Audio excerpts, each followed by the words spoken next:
So Kat, you've got some science in your hand. I have. Go on, show us what that's all about. Cool. Biodiversity is our life support system on the planet.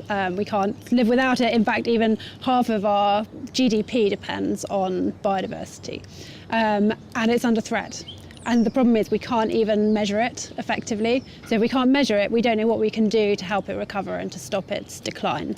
And so eDNA is this amazing tool which relies on the fact that when animals are going around in their environment, or any species is going around in its environment, it's leaving traces of DNA. Just like when we touch something, you leave a fingerprint with DNA in it, and you can use that DNA to trace back to the person. So a lot of this DNA ends up in water. So species that live in water, they're shedding the DNA directly into it. And then from rainfall and runoff, we get DNA also of the land species into the water. And so the water becomes this sort of soup of genetic information about what species live in and around it. And we can capture those little tiny DNA traces just by passing the water through a filter. And so the filters that we've got, the great thing about this is it's so easy that rather than in the past to survey biodiversity, you have to send out a big field team and do lots of specialist survey methods. This is so easy that a primary school child can do it. So all you do, literally, you just pull up the water. I've got a mug here, but this would normally be from the sea or from a river or a pond. You pull up the water in this syringe, and then inside here we've just got a really fine filter. And it screws onto the syringe. Fine? I mean, are we talking like tea bags sort of fine? Much, much finer than that. So it's 0.8 microns, 0.8 which microns. To compare that to the microplastics where they're using a 50 micron filter, and that's much smaller than they normally use for microplastics. This is 0.8 microns. Compared to like a pinhead, we're like much smaller, far too small to see. That's brilliant. Just about possible to get water through it though. Yeah. But the thing is, it's small enough that it captures all of the tiny particles inside the water, including the DNA. Right. So you just push the water through like this. It's very difficult to do this without looking a little bit rude. And you can't see anything, but inside here now there's a whole world of DNA. Yeah. And the cool thing is that actually the DNA in here includes everything from the bacteria and the microbes, which can tell us about pollution and the condition of ecosystems, all the way up to whales and dolphins and fish and all of the sort of wildlife that we love to tell stories about and connect with. So we can look at biodiversity through loads of different lenses through this one really simple sampling method. So it's going to be really exciting, particularly to compare, to be able to generate several different layers of information about biodiversity and then combine that with the pollution, the microplastics, the sound, everything else that's being collected. So Alex, I mean, that in itself is phenomenal. I've just been told about the hydrophone and the data that's going to come back from that. We've got salinity and temperature and obviously the microplastics. I mean, as a scientist, that feels like a pretty good inbox. Yeah, I'm getting excited just as you two are talking about it now. Just the idea that you are going to be on these rowing boats rowing away.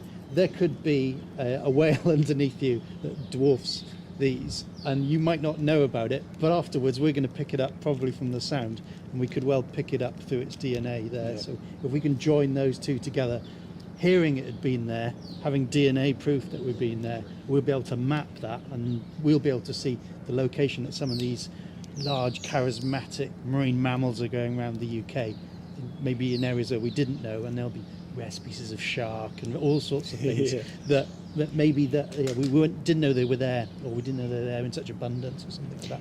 And if I was a 10-year-old watching this right now, can they see the data? How can they get involved and understand what's going on here? Yeah, certainly we plan to make all the data fully available, and I think as this race goes on multiple years, we will be able to build the educational programs around what went on the year before.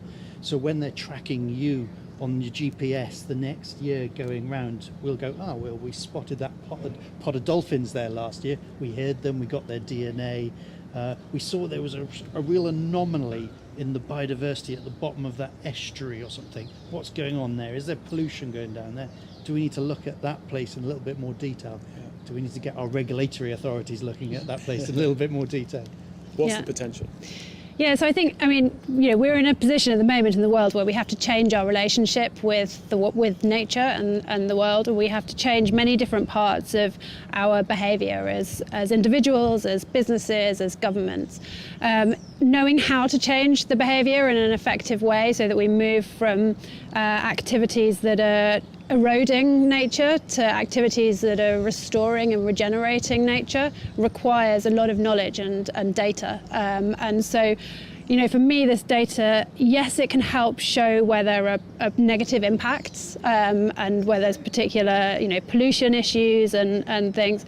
But what I'm most excited about is the potential that we have to show how some of the things that we're doing to restore ecosystems are starting to bring nature back. There's so much amazing work going on all around the UK now to restore seagrass, kelp, salt marshes. All of these are really, really important ecosystems. And the great thing about nature is that it does come back fast when it's given a chance. So I think over this sort of 4-year period that we've got, we really will be able to see those sort of positive impacts as well.